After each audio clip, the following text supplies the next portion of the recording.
On reste en France. Le parquet national financier dit avoir mené la plus grosse opération de son histoire. Et on va parler du casse du siècle. Les accusations sont graves, soupçons de fraude fiscale aggravée, blanchiment de fraude fiscale aggravée. 5 milliards pour la France. Cette série de perquisitions menées aujourd'hui. Oui, on nous dit même que c'est la plus grosse opération du parquet national financier. Ce qui est reproché, avoir utilisé une combine pour arnaquer le fisc, une combine appelée Koum-Koum. C'est une pratique bien connue dans le milieu bancaire, le Koum-Koum. One of the oldest crimes in finance being supercharged. Yeah, this is linked to an ongoing investigation into allegations of possible money laundering and tax evasion. Y las últimas informaciones que giran es que están siendo investigados por fraude fiscal. Perquisitions qui ont mobilisé 16 des 19 magistrats du parquet national financier. Des montages financiers à la limite de la légalité, voire franchement illégal, c'est en tout cas ce que l'enquête va révéler. C'est pas comme si on cherchait de l'argent pour les retraites. Bon, alors pour la team premier degré, je suis pas vraiment en cavale. Et globalement, je crois pas avoir Koum-Koum le système. Même si tu verras qu'avec ce que je dépense par mois, on pourrait le croire. Et je suis toujours en Bosnie, pas très loin de la frontière monténégrone, je sais pas comment on dit. Enfin, je suis pas très loin de la frontière. Et je suis amoureux de la Bosnie, quoi. Les paysages, les gens, ils sont trop sympas. Franchement, c'est trop cool. J'étais posé à un petit spot sympa, là, je devais bouger hier. Sauf qu'en fait, depuis hier, il y a 2 petits chiens qui viennent, là, ils sont trop mignons. Et ils arrêtent pas de jouer avec Falco, donc je me suis dit que j'allais rester un jour de plus. C'est peut-être ça aussi, la liberté. Et moi, ça me fait plaisir de voir qu'ils s'amusent aussi. Là, je dois vidanger, je dois aller faire 2-3 courses, et ensuite, je vais me diriger vers Mostar. C'est une petite ville à une centaine de kilomètres de Sarajevo. Ça a l'air trop beau.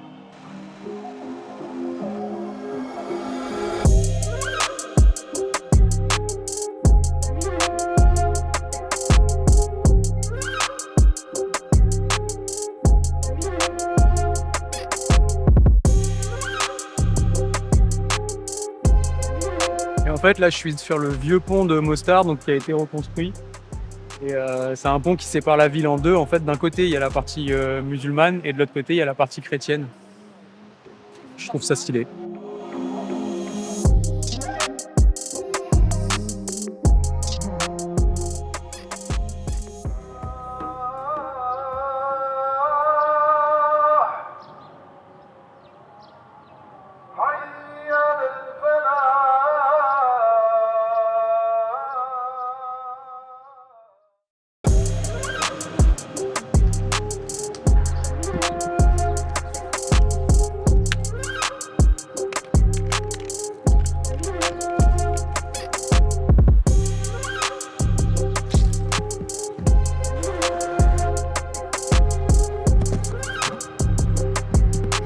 Et bah on a même trouvé de l'eau, donc là c'est parfait. Je suis tranquille pour un bon moment et on va passer au Monténégro. Monténégro.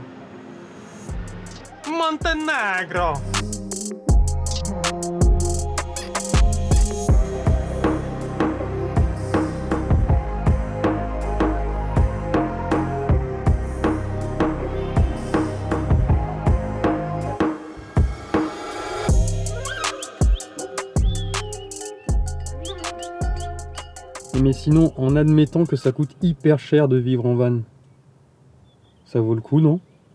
Je suis descendu là entre temps, parce que je devais récupérer une carte SIM. Et du coup, ça me paraît plutôt bien ici pour t'expliquer un peu combien ça me coûte de vivre en van. Alors, je vais te parler de mon budget, mais garde en tête quand même que c'est très lié à ma façon de voyager et à ma façon de vivre. Et donc forcément, on commence par le carburant. C'est le poste de dépense le plus important quand tu voyages en van. Et là, on est en avril 2023. Je crois qu'en France, le prix du carburant, il doit être à peu près à 2 € le litre, un truc comme ça. Sachant que moi, sur le mois dernier, j'ai fait Slovénie, Croatie, Bosnie et là, je suis au Monténégro.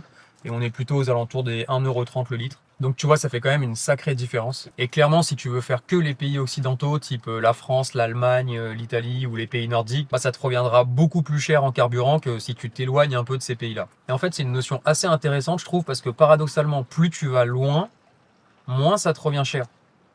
Donc en gros, plus tu voyages loin, plus tu peux voyager. Et si tu rajoutes à ça le fait que moins tu fais de kilomètres par jour, moins ça te coûte cher, et ben en fait, plus tu vas loin et plus tu prends ton temps pour voyager, moins ça te coûte cher. Je fais un peu un raccourci, mais globalement, c'est l'idée. Et en plus, le fait de pas forcément rusher les kilomètres, bah, ça réduit quand même pas mal ton impact carbone. Et une autre notion à avoir en tête, selon moi, c'est la consommation de ton véhicule. Typiquement, moi je te conseille vraiment de bien connaître la consommation de ton véhicule dans toutes les situations, c'est-à-dire dans des routes normales type nationale, à la montagne, en ville. Et ça pour deux raisons. La première, c'est que ça te permettra de mieux anticiper le budget alloué au carburant, si t'es du genre à prévoir, pas comme moi. Et aussi parce qu'à certains moments, ça vaudra plus le coup de passer par des autoroutes, même si elles sont payantes, plutôt que de passer par des routes de montagne avec un fort dénivelé où tu consommeras beaucoup plus et ça te reviendra beaucoup plus cher. Moi, je t'avoue que malgré ça, je prends quand même très rarement les autoroutes. Et donc pour te donner un ordre d'idée, le gros Hulk c'est un vieux fourgon, donc je suis à peu près à 12 litres au 100 km sur des routes normales type nationale, plates, et je suis plutôt environ à 15 litres au 100 en montagne. Mais ça c'est en montée, parce qu'en descente je suis plutôt aux alentours des 0 litres au 100 km. Abonne-toi pour plus d'astuces. Et sachant aussi que je dépasse rarement les 90 km/h, on va dire. Et du coup, si on prend mon cas à moi avec ma façon de conduire et le nombre de kilomètres que je fais par jour, enfin plutôt par semaine, je suis environ entre 250 et 350 euros de diesel par mois. Sachant encore une fois que ça dépend vraiment beaucoup du pays dans lequel tu te trouves. Et encore une fois, c'est un parti pris de ne pas avaler les kilomètres par jour, déjà parce que je trouve ça indigeste, et ensuite parce que j'ai toujours été plutôt lent comme garçon. Mais voilà, moi ça me va bien de rester 2 ou 3 jours au même spot parce qu'il me plaît. Ensuite, quand je décide de bouger, j'en profite pour visiter les endroits ou les villes que je veux visiter. Et ensuite, je retourne me poser à un autre spot en pleine nature. Donc c'est ce qui fait que je roule pas beaucoup finalement, mais après ça dépend vraiment de chacun parce que j'en connais moi qui font le double de ma distance sur la même période et en enchaînant les activités, les visites, etc. Ensuite, le deuxième gros poste de dépense, c'est le carburant, mais pour ton corps cette fois-ci. Je sais pas pourquoi ça sonne pervers comme ça. Donc la bouffe. Et bah là, encore une fois, plus tu t'éloignes, globalement, moins ça te coûte cher. Il faut savoir que moi, sur la bouffe, je regarde le prix, mais j'en suis pas non plus à me priver. Dans le monde occidental, les rats sont généralement considérés comme un problème, contre lequel on lutte depuis des générations. En fait, j'ai remarqué que les produits les moins chers, ils étaient souvent en bas des rayons. Donc j'ai développé la technique de l'ARDS, au ras du sol. Et aussi, comme j'ai plein de rangements dans le gros Hulk, quand je trouve des supermarchés pas chers type Lidl, et ben en fait j'en profite pour faire des grosses courses. Et ça pour plusieurs raisons. La première, c'est que je trouve que c'est un peu une perte de temps de faire les courses, donc je rentabilise tout en une fois, moi ça me va. La deuxième, c'est que comme j'aime bien être en autonomie, bah du coup ça me permet de tenir vachement plus longtemps avant de devoir refaire les courses. Et la troisième, bah, c'est que du coup je sais que ça me reviendra beaucoup moins cher que si je faisais mes courses ponctuellement, là où je trouve un petit supermarché ou une petite supérette, un truc comme ça quoi. Il serait porteur d'agents pathogènes, causerait des dégâts et représenterait un danger pour les humains s'ils devenaient trop nombreux. Toutes ces craintes sont-elles fondées ? Mais là, vous avez vraiment pas pris grand-chose ? Ah non, parce que j'ai remarqué aussi que plus on prend des trucs, plus ça coûte cher. Donc moi, ma technique, c'est de prendre moins de trucs, ça coûte moins cher. Et donc du coup, pour les courses, moi je suis au maximum, gros maximum, à 200 € par mois, en comptant très l'argent. Et sachant aussi que jusqu'ici, en fait, par tous les pays dans lesquels je suis passé, il n'y a pas une énorme différence en termes de prix par rapport à la France. Et dedans, je compte les restos aussi, mais ça m'arrive très rarement de faire des restos.